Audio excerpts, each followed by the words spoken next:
Hey guys, Lee Taft here. Welcome to Speed Tips from my garage in the classroom. Today is episode number 144. Let's talk about a huge correction we can make for the hip turn. Hip turn is vital in just about every team, sport, court, field, ice that you're going to participate in, even track and field events. The field events have a lot of disassociating and kind of that ability to have your lower body do something while your upper body is doing something different. One's stabilizing, one's mobilizing, or vice versa. Okay, so anyway, let me just show you a couple ideas here. One of the things that we want to be able to have the athlete feel is the ability to move maybe the lower body from underneath the upper body, so the thorax. So if I can stabilize, in this case right here, so if I'm working on the hip turn, so for those of you who don't remember this, if you haven't seen it, that's when I open and I go somewhere. So I could open and I could run, lateral run, I could shuffle, I could just simply get fake and then have to come back. It's that ability to disassociate quickly, but the reason you're doing it is to create an optimal angle of push-off and to create stiffness. If we get stiffness, we know we're getting stretch shortening, which is our elastic speed, and that's what we want. So anyway, if we're having an issue where their athletes not being stable through this, and they're moving too much as a unit, one of the things we want to do is let's go ahead and stabilize the upper body, and let's do that through the core, okay? Get those obliques to help to stabilize.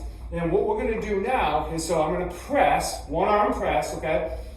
So what I'm going to do is I'm going to stay locked in with the upper body, and I'm going to open the lower body, okay? So I come here and I just open and I press. So we're basically working on turning on these obliques and the ability to stay neutral with the upper body and let the lower body start to turn, okay? Now again, I'm not creating the optimal angle of push-up. That's not what this corrective is for. This corrective is to get the upper body to be the stable unit while the lower body moves from underneath it. Okay, so I'm opening and I'm staying still with the upper body, okay? So now, if my issue is not being able to separate the lower body from the upper body and push off, we go the other way, okay? So this is just a banded hip turn. What we're doing is we're blocking one side. So I'm going to block my right side, and I'm going to turn to the right. So if I block to the right, I turn to the right, but now we're creating separation. So you'll notice I'm going to create that angle. I'm going to go here, and I'm going to push. And my upper body is getting locked, so I'm working on disassociating, creating an angle to push off with without having the entire body like move as a full unit. Okay, so I'm here and I push. So you're either trying to activate here so that this can be stable and allow me to move. So that, and the reason we do that is because we have to orient ourselves to a play. Now, let's say the ball went over my head. I don't want to stay oriented there.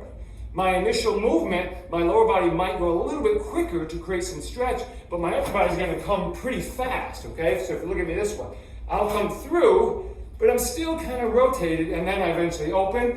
But if the issue is we're not creating an angle to push off with the lower body, then we let the band pull us forward, and we work against that force. But if we want to disassociate upper and lower body, we press this way, we just work on pivoting and opening, and you can do that faster. I didn't go to that level with you.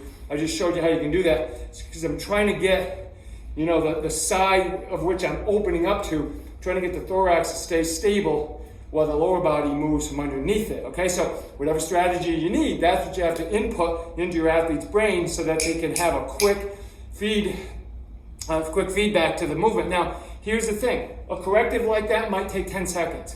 I literally will be doing like a hip turn drill with an athlete, and if I'm just not liking it, I might do 5 reps of that, boom, we're right back in the drill. So it isn't a drill of its own. We don't program that drill in there unless we know the athlete has an issue with that, and then we go the way. Okay, guys, hey, we'll see you for 145. Have an awesome day.